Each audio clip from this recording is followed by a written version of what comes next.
Assalamualaikum warahmatullahi wabarakatuh. Pamiarsa radio SKKS anu dimuliakeun ku Allah Subhanahu wa taala. Wilujeng tepang deui sareng simkuring Ki Iwan Natapraja. Ayeuna simkuring sejamindangkeun papatah para luhur Ki Sunda nu dianggo minang karangkuman tina sagemblengna palasipah paripolah anu hade. Tak ieu teh nu disebat dalapan cekelan hirup keur Ki Sunda. Simkuring masih emut yan papatah ti sepuh teh kieu unina. Mangkade mun urang ngajalankeun hirup kumbuh kudu cager, bager, bener, pinter, singer, tata titi, nastiti jeung surti. Nasehat sepuh ieu kacidalaresna janten salah sahiji cepengan hirup umumna urang Sunda. Kacidahadena lamun kadalapan ageman hirup ieu urang diguar jeung urang bandingkeun jeung naon nu didawuhkeun ku Allah Subhanahu wa taala ngalangkungan ajaran Islam nu dipedar dina Al-Qur'an. Hiji cager. Ari cager teh nyaeta sehat walagri. Tangtu dina ngajalankeun kahirupan eta ibadah saluyu jeung tujuan utama manusia diciptakeun ku Allah Subhanahu wa taala nyaeta supaya ngajaga kesehatan boh lahirna atawa batinna. Urang moal bisa ngajalankeun pancen atawa ibadah teh lamun teu sehat. Kacindekanana manusia diwajibkeun ngajaga diri anu sahade-hadena. Dauhan Allah dina surat Al-Baqarah 110 kieu. Jeung adegkeun salat sarta bayar zakat. Jeung kahadean naon bae anu anjeun usahakeun keur diri anjeun tangtu anjeun bakal meunang pahalana di sagedengeun Allah. Ayeuna tengetan ayat ieu jeung pulasara diri anjeun tina siksaan anu henteu khusus tumiba ka jalma-jalma anu dolim wungkul di antara anjeun. Eta serat Al-Anfal 25. Hei jalma-jalma nu ariman, pulasara diri anjeun jeung kulawarga anjeun tina seuneu neraka.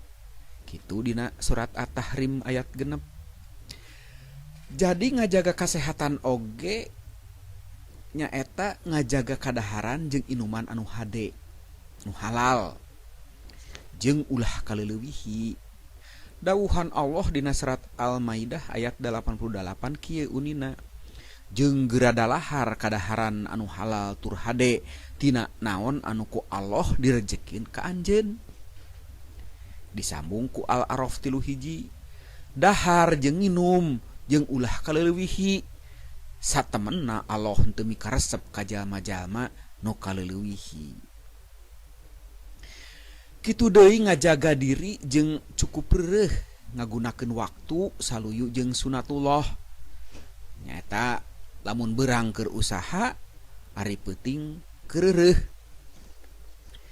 Dawuhan Allah dina Al-Furqan 47, anjeunna anu ngadamel peuting keur anjeun minangka pakaian jeung sare sangkan reureuh jeung anjeunna ngadamel siang keur hudang usaha. Nu kadua nyaeta sifat bager. Bager hartina jujur. Hiji jalma kudu miboga sifat anu jujur sarta kahadean ditanjirkeun. Paripolah anu jujur teh kaasup nanjirkeun kaadilan jeung bebeneran. Allah ngadawuh dina Al-Baqarah 282. Hei jalma-jalma nu ariman, lamun anjeun muamalah henteu sacara langsung dina waktu nu ditangtukeun supaya anjeun nyatet jeung hiji juri tulis di antara anjeun nuliskeunana kalawan bener. Teraskeun ku surat Al-Anfal 58. Jeung lamun anjeun cangcaya bakal kejadian khianat di hiji golongan, mangka serahkeun bae kasaluyuan eta ka maranehanana kalawan jujur. Tilu bener atawa baleg.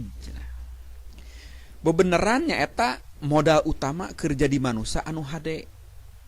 Lamun pare pulah orang bener pasti hadena, tapi mari polah kehadean cantang tu benerna. Bebeneran ieu anu kudu ditanjirkeun bener, bebeneran atawa hak ditekenkeun dina 50 ayat dina Al-Qur'an. Malah Al-Qur'an teh sabenerna sumber bebeneran. Allah ngadawuh bebeneran teh nyaeta ti Gusti Anjeun kitu. Saur Al-Baqarah 147 sambung ku Al-Maidah 48. Jeung kami geus nurunkeun Al-Qur'an ka anjeun bari mawa bebeneran, menerkeun naon nu samemehna, jeung kade anjeun ulah nurutkeun hawa nafsu maranehanana anu ninggalkeun bebeneran anu geus tumiba ka anjeun. Prak geura paheula-heula dina bebeneran. Salajengna para pamirsa, sifat kaopat nyaeta pinter. Pinter sabalikna tina bodo. Manusia dituntut keur ninggalkeun kabodoan, nuntut ilmu jeung nyiar pangawruh nu saloba-lobana. Al-Qur'an kaci dengan nganjurkeunana ka kaum muslim keur nuntut ilmu pangawruh sarta ngagunakeun akalna.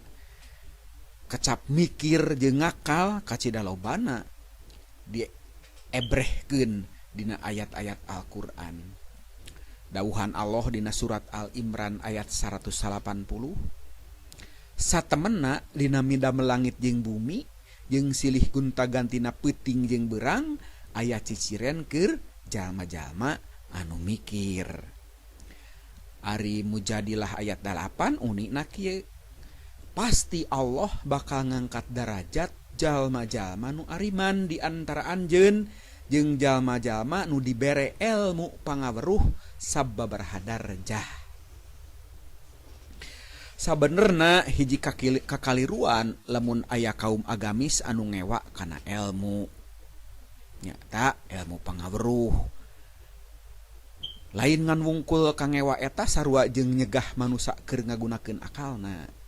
Anu saterusna manehna bakal leuwih atoh lamun manusa henteu syukuran kana kanikmatan anu dipaparinkeun ku Allah Subhanahu wa taala.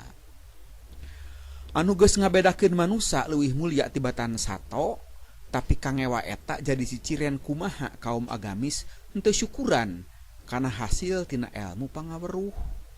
Ilmu anu geus manggihan rupa-rupa pakakas modern tur canggih anu geus loba dipake ku kaum agamis sorangan. Di sagigireun eta jalma anu nolak kana nungtut ilmu pangawruh teu aya bedana jeung tukang hasut supaya manusia ulah syukuran ka Allah Subhanahu wa taala.